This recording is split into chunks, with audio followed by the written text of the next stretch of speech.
Bismillah, Assalamualaikum warahmatullahi wabarakatuh.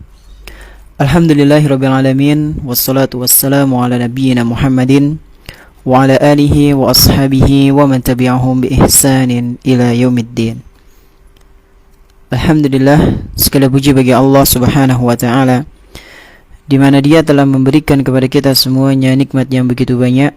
Dan di antara kenikmatan-kenikmatan yang telah Allah subhanahu wa ta'ala berikan kepada kita, yaitu berupa nikmat iman, nikmat Islam, nikmat kesehatan, dan berbagai macam kenikmatan yang tidak bisa kita hitung satu persatu.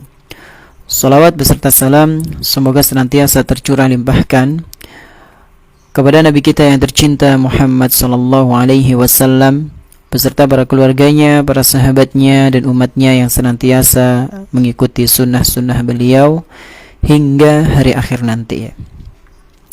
Para pendengar yang semoga senantiasa dimuliakan oleh Allah subhanahu wa ta'ala, setiap kita adalah musafir, orang yang sedang menempuh perjalanan jauh, yang sedang menuju kampung halaman, atau yang biasa kita sebut dengan akhirat.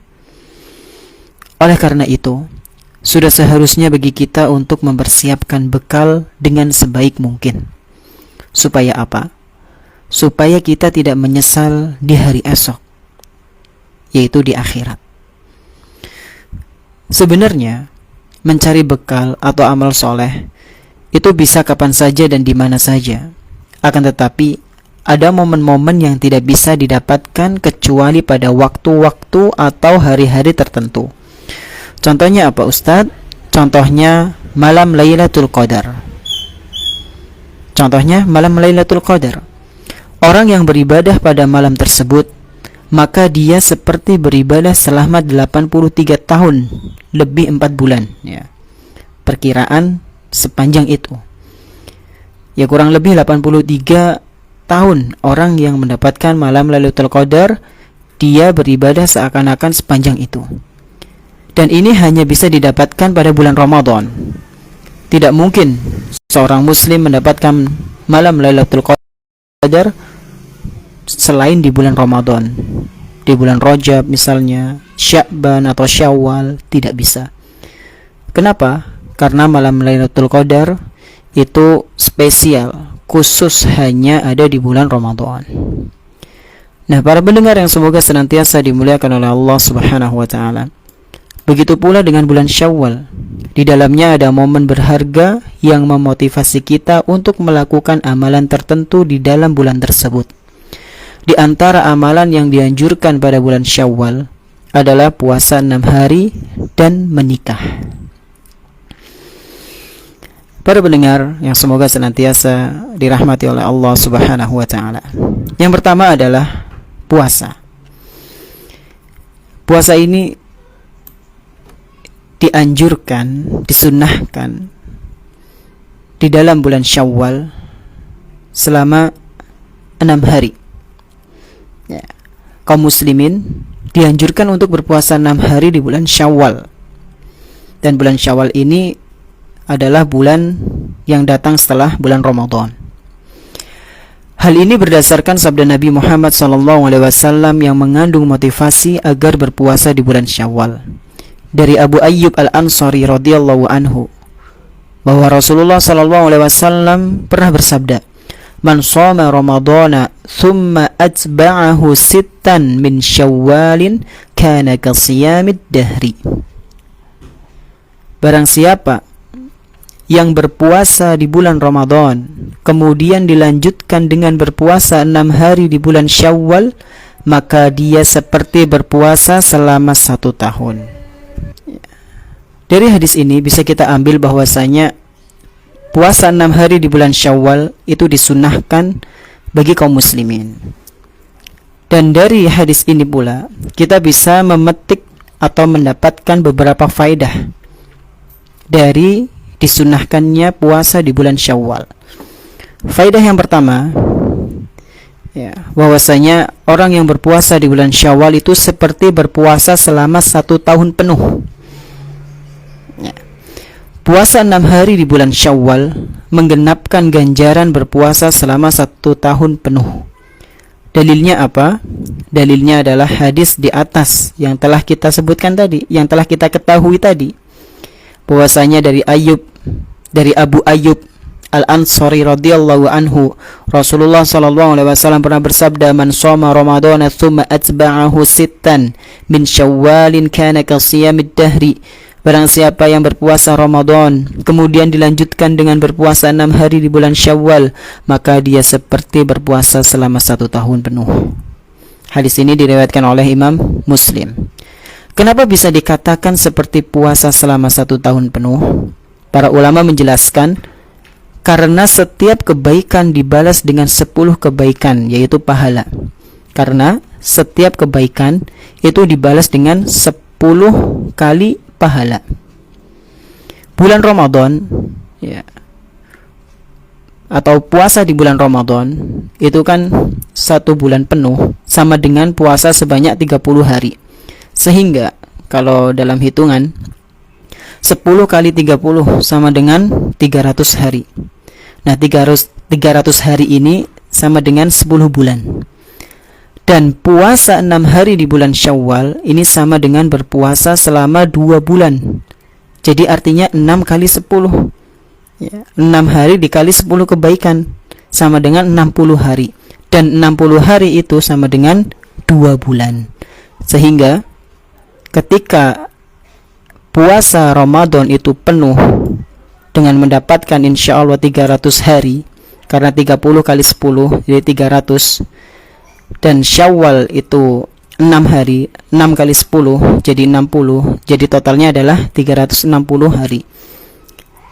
Dan ini bisa dikatakan sebagai 1 tahun, ya, sehingga itulah yang disabdakan oleh Rasulullah Sallallahu Alaihi Wasallam.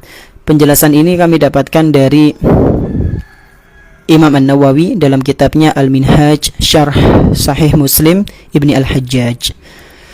Para pendengar rahimani wa rahimakumullah, inilah faedah yang pertama, bahwasanya puasa di bulan Syawal, ya, setelah bulan Ramadan itu seperti halnya orang yang melakukan puasa 1 tahun penuh. Kemudian faedah yang kedua adalah puasa Syawal sebagai penyempurna puasa Ramadan. Puasa 6 hari di bulan Syawal seperti halnya sholat sunnah rawatib yang bisa melengkapi atau memperbaiki amal ibadah yang wajib. Jadi perlu kita ketahui bersama bahwa amalan-amalan sunnah itu bisa menjadi pelengkap atau memperbaiki amalan ibadah wajib yang penuh dengan kekurangan. Kita ambil contoh dalam sholat sunnah, ya, bahwasanya sholat sunnah itu bisa menambal atau memperbaiki amalan-amalan ibadah wajib yang ada kekurangan di dalamnya. Dari Abu Hurairah radhiyallahu anhu bahwa Rasulullah sallallahu alaihi wasallam pernah bersabda, "Inna awwala ma yuhasabu bihil 'abdu yaumal qiyamati min 'amalihi salatuhu." Amalan seorang hamba yang pertama kali akan dihisab kelak pada hari kiamat adalah salatnya. Fa in saluhat faqad aflaha wa anjaha. Apabila salatnya baik, maka dia akan beruntung dan selamat.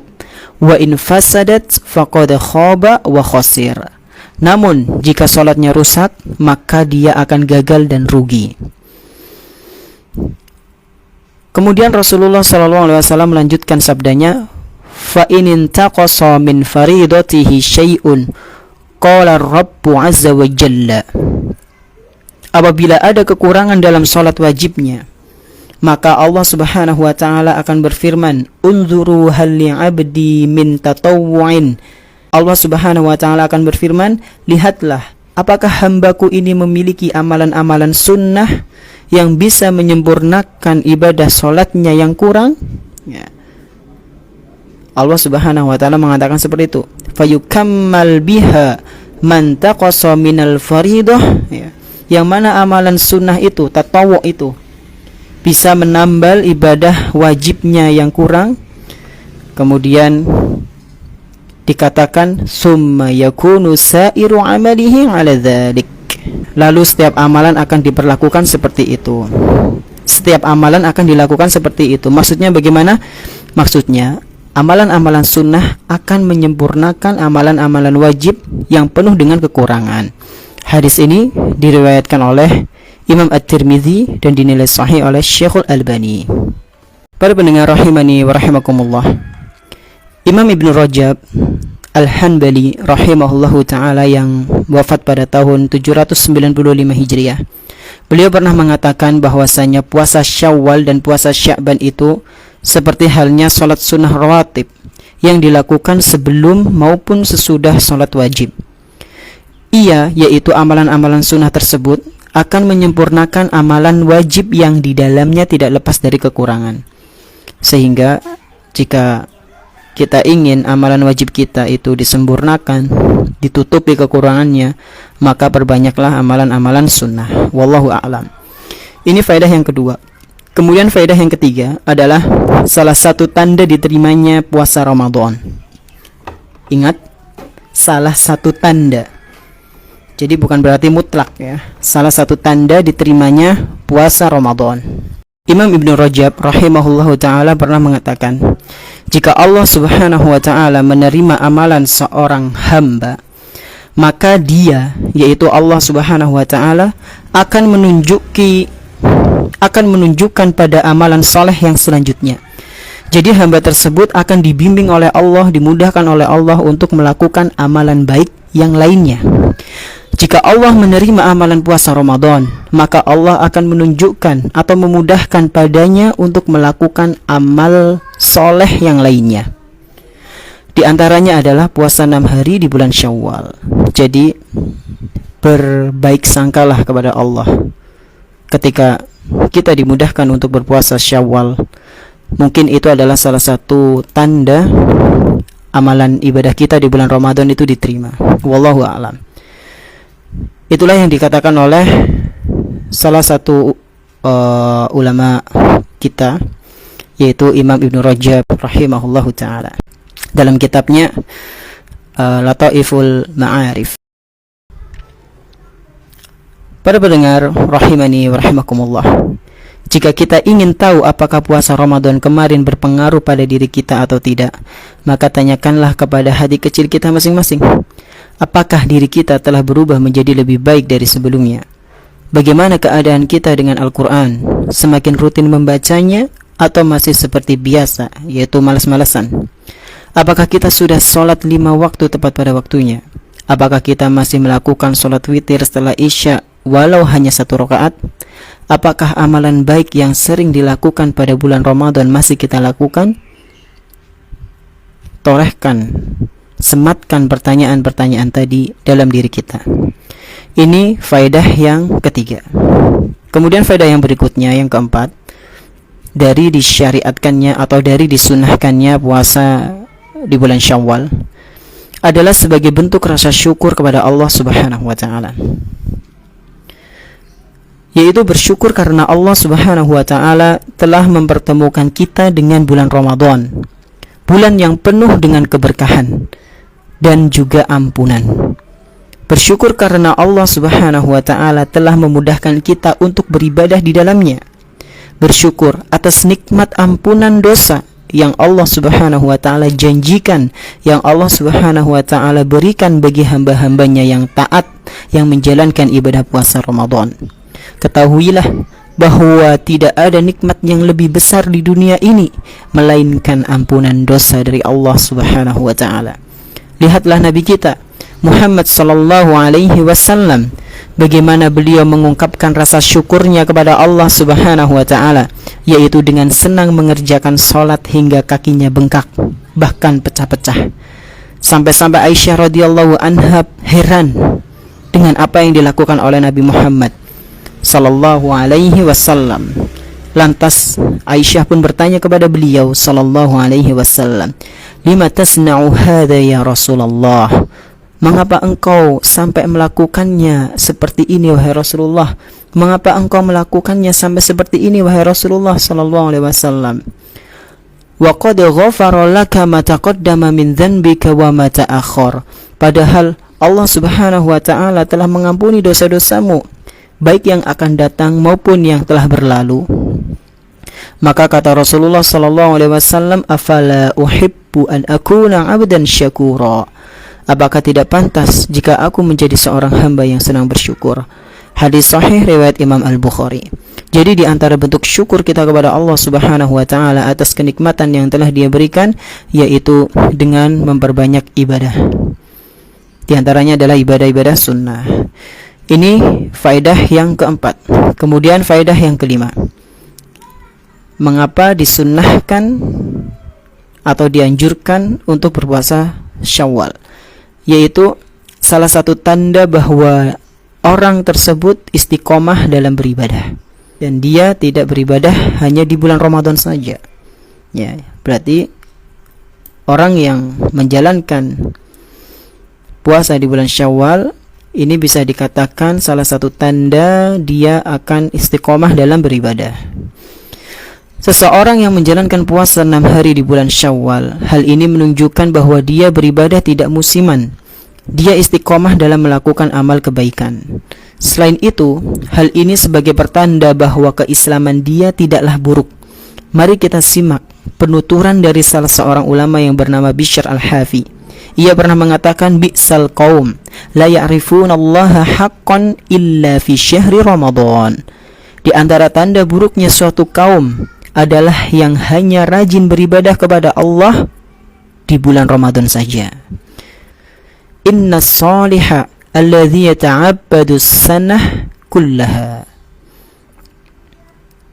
Kemudian beliau melanjutkan, sesungguhnya orang yang saleh adalah dia yang beribadah kepada Allah sepanjang tahun. Para pendengar rahimakumullah, Abu Bakar Dulaf bin Ja'far Asy-Syibli pernah ditanya oleh seseorang, bulan manakah yang lebih utama, Rajab ataukah Sya'ban? Maka beliau pun menjawab dengan tegas, kunu rabbaniyin wala takunu sya'baniyin. Jadilah engkau rabbaniyin, yaitu orang-orang yang gemar beribadah sepanjang masa. Jangan jadi sya'baniyin, orang-orang yang hanya beribadah di bulan Sya'ban saja. Beliau ini menegaskan bagi penanya yang disebutkan tadi, bahwasanya kita beribadah itu jangan hanya di Rajab atau Sya'ban atau Ramadan saja, tapi di setiap bulan, ya, sehingga bisa menjadi rabbaniyun, orang-orang yang gemar ibadah sepanjang masa, yang taat kepada Allah, bukan musiman. Inilah yang ditegaskan oleh Abu Bakar Dulaf bin Ja'far Asy-Syibli. Para pendengar rahimakumullah, beribadahlah kepada Allah Subhanahu wa taala sampai kematian tiba, bukan hanya musiman. Inilah yang Dia perintahkan kepada kita sebagai hambanya.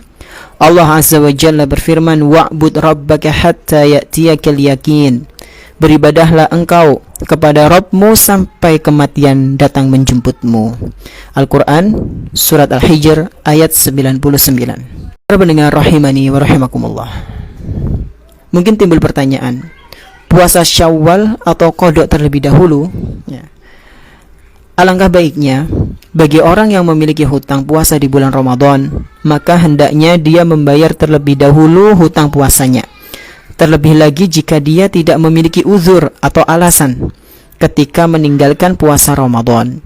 Jangan sampai seorang hamba tersibukkan dengan yang sunnah sampai melupakan yang wajib. Jika dia tetap melakukannya, dikhawatirkan dia hanya akan mendapatkan pahala puasa sunnah, tidak dengan keutamaan pahala 1 tahun penuh. Mengapa bisa demikian?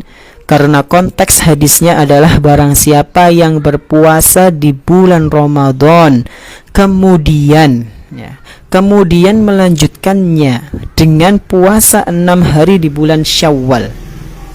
Jadi syaratnya, ya, zahirnya yang kelihatan dari teks atau redaksi hadis tersebut adalah harus sempurna dulu puasa Ramadannya. Sedangkan bagi orang yang meninggalkan puasa di bulan Ramadan karena uzur, semisal haid, safar, sakit, hamil, atau sedang menyusui, maka boleh bagi dia untuk melaksanakan puasa 6 hari Syawal terlebih dahulu. Setelah itu baru mengqadha puasa Ramadan. Jika sudah mepet waktunya, maka boleh mengerjakan puasa Syawal terlebih dahulu, sedangkan yang qadha diakhirkan. Wallahu a'lam bishawab. Para pendengar rahimani wa rahimakumullah, mungkin ada pertanyaan lagi, bolehkah menggabungkan puasa Syawal dengan qadha? Dalam hal ini dibedakan antara sahnya ibadah dan konsekuensi pahala. Pertama, dari sisi sahnya ibadah, siapa yang berpuasa dengan dua niatan, maka puasanya sah. Ia mendapatkan pahala pokok puasa. Kemudian yang kedua, dari sisi pahala dia tidak mendapatkan pahala. Ya, maksudnya adalah pahala puasa Syawal setahun penuh berpuasa.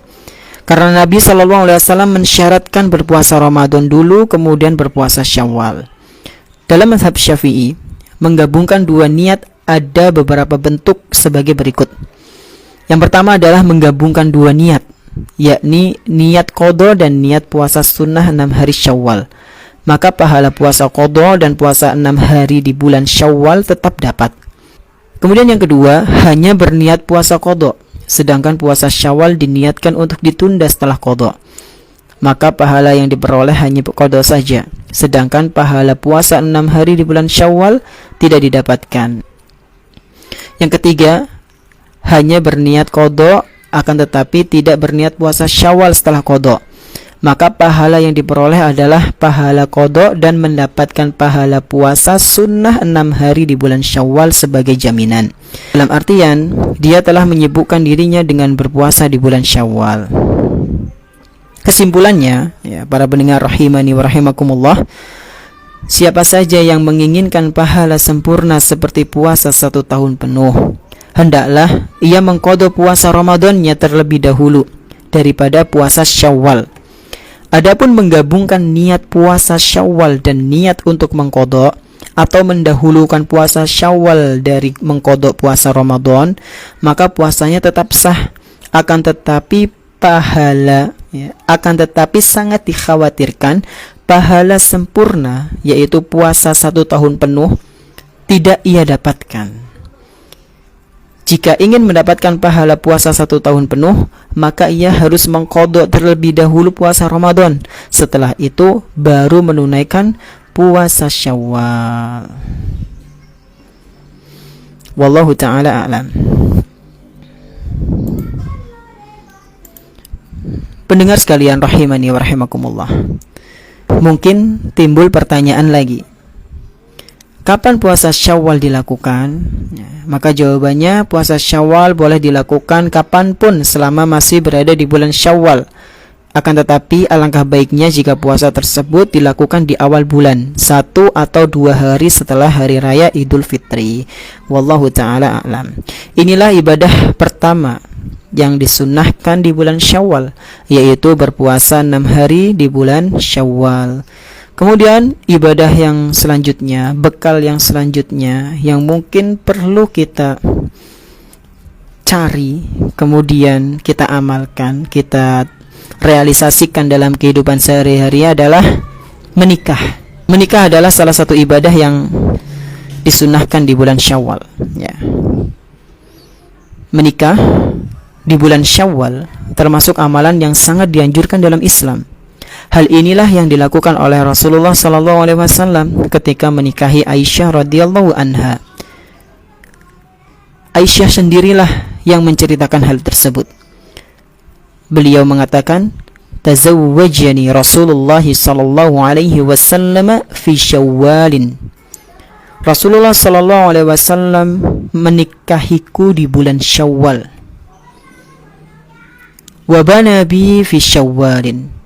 Dan beliau juga memulai membangun rumah tangga denganku di bulan Syawal. Hadis ini diriwayatkan oleh Imam Muslim. Inilah yang dilakukan oleh Rasulullah SAW ketika menikahi salah satu istrinya, yaitu Aisyah radhiyallahu anha. Selain sunnah, apa yang dilakukan oleh Rasulullah SAW adalah sebagai bukti nyata membantah kebiasaan Arab jahiliyah, yang mana mereka menganggap bulan Syawal itu adalah bulan sial, sehingga tidak boleh menikah di bulan tersebut. Ini adalah tatayyur, anggapan yang dilarang dalam Islam. Tidak ada yang namanya hari atau bulan sial di dalam Islam. Ketahuilah para pendengar rahimani wa rahimakumullah, tatayur atau menganggap suatu hari, suatu kejadian, suatu bulan itu sial adalah termasuk perbuatan mempersekutukan Allah Subhanahu wa taala. Tatayur secara ringkas adalah merasa bernasib sial karena sesuatu. Dan ini adalah kebiasaan orang Arab jahiliyah. Ketika mereka ingin pergi ke suatu tempat, mereka akan menerbangkan burungnya. Burung yang mereka miliki akankah terbang ke kanan atau ke kiri? Jika ke kanan, maka mereka akan melanjutkan perjalanan. Namun jika terbang ke kiri, mereka akan berhenti dari perjalanan. Mereka tidak akan safar pada hari itu, karena mereka menganggap bahwasanya ini adalah hari sial mereka. Nah, ini adalah hal yang tidak diperbolehkan dalam Islam dan termasuk dari perbuatan syirik. Dari Abdullah bin Mas'ud radhiyallahu anhu, Rasulullah sallallahu alaihi wasallam pernah bersabda, "At-tayyaratu syirkun salasan." Bahwasanya beliau pernah bersabda, tiarah adalah perbuatan syirik. Tiarah yaitu tatayur adalah perbuatan syirik. Beliau mengucapkannya sampai sebanyak 3 kali. Wa ma minna illa walakinnallaha yudhibuhu bitawakkul. Kemudian beliau bersabda, dan tidaklah setiap dari kita melainkan pernah dalam benaknya terlintas dari perbuatan ini, akan tetapi Allah Subhanahu wa taala menghilangkannya dengan tawakal kepadanya. Hadis riwayat Abu Dawud dinilai sahih oleh Syekhul Albani. Jadi ketika kita ingin pergi, kemudian kita merasa, ini hari apa misalnya malam Jumat, Kliwon misalnya, kita ingin pergi tapi ingat dengan hal tersebut, lalu kita tidak mau karena takut sial, takut ada kejadian ini dan itu, maka tidak diperbolehkan hal ini ada di dalam diri kita. Kita harus lawan, kita harus bertawakal hanya kepada Allah Subhanahu wa taala, tentunya dengan berdoa dan bertawakal, menyerahkan semuanya kepada Allah. Bismillahirrahmanirrahim, 'alallah la haula wala quwwata illa billah. Dengan menyebut nama Allah, aku bertawakal kepadanya, yang tidak ada daya dan upaya, kekuatan melainkan di sisinya, melainkan dari Allah Subhanahu wa taala. Inilah sedikit tentang tatayur. Kemudian para pendengar rahimani wa rahimakumullah, ada sedikit nasihat bagi yang ingin menikah atau baru mau cari pasangan di bulan Syawal. Bagi yang ingin menikah atau baru mau mencari pasangan di bulan Syawal, sebisa mungkin dia mencari pasangan yang tampan atau cantik, soleh atau solehah dan kaya. Dan ini diperbolehkan. Dari Abu Hurairah radhiyallahu anhu, Rasulullah sallallahu alaihi wasallam pernah bersabda, "Tunkahul mar'atu li arba'." Wanita itu dinikahi karena 4 perkara. Apa aja itu? Limaliha, walihasabiha, walijamaliha, walidiniha. Yaitu karena hartanya, karena nasabnya, garis keturunannya, karena cantiknya, dan karena agamanya. Kemudian beliau sallallahu alaihi wasallam melanjutkan sabdanya, "Fadhfar bidzatid dini taribat yadak." Meskipun 4 hal tersebut diperbolehkan, dari cantiknya, hartanya, kedudukannya, tapi kata Rasulullah sallallahu alaihi wasallam, raihlah keberkahanmu dengan menikahi wanita yang agamanya bagus. Yang sangat diprioritaskan adalah agamanya bagus. Kenapa? Niscaya engkau akan beruntung. Hadis ini diriwayatkan oleh Imam Al-Bukhari dan Muslim. Jadi kalau misalnya kita ingin menikah, sebisa mungkin cari yang agamanya bagus. Agamanya bagus. Dan kata Rasulullah SAW, engkau pasti akan beruntung. Yang namanya wajah itu bisa berubah, yang namanya harta itu bisa habis. Tapi jika pasangan kita memiliki agama yang bagus, insya Allah kehidupan yang nyaman, yang tentram akan kita dapatkan biiznillahi ta'ala. Para pendengar rahimani wa rahimakumullah, Nabi SAW juga pernah menyarankan agar umatnya menikahi wanita yang penuh cinta lagi berpotensi memiliki anak yang banyak. Dari Ma'qil bin Yassar radhiyallahu anhu, Rasulullah SAW pernah bersabda, "Tazawwajul wadud al-walud, fa inni mukatsirun bikumul umam." Menikahlah kalian dengan wanita yang penuh cinta lagi berpotensi memiliki banyak anak. Kenapa? Karena sesungguhnya aku bangga dengan banyaknya jumlah kalian, wahai umat Islam, di depan umat-umat yang lain kelak di hari kiamat. Hadis riwayat Imam Abu Dawud dinilai sahih oleh Syekhul Albani.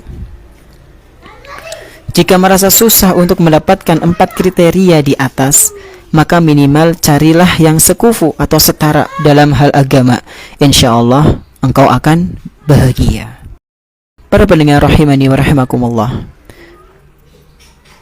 bagaimana yang belum mampu untuk menikah? Mungkin timbul pertanyaan seperti itu. Maka jawabannya adalah bagi yang belum mampu untuk menikah, hendaknya dia berpuasa. Inilah solusi yang diberikan oleh Rasulullah SAW bagi orang-orang yang belum mampu untuk menikah. Puasa akan menahan gejolak syahwat yang ada pada dirinya. Dari Abdullah bin Mas'ud radhiyallahu anhu, Rasulullah SAW pernah bersabda, "Ya ma'syarasy syabab, man istata'a minkumul ba'ah falyatazawwaj, fa innahu aghaddu lil basari wa ahsanu lil farji." Wahai para pemuda, barang siapa di antara kalian telah mampu untuk menikah, maka menikahlah, karena sesungguhnya fa innahu aghaddu lil basari wa ahsanu lil farj, karena sesungguhnya menikah itu lebih menundukkan pandangan dan lebih menjaga kemaluan.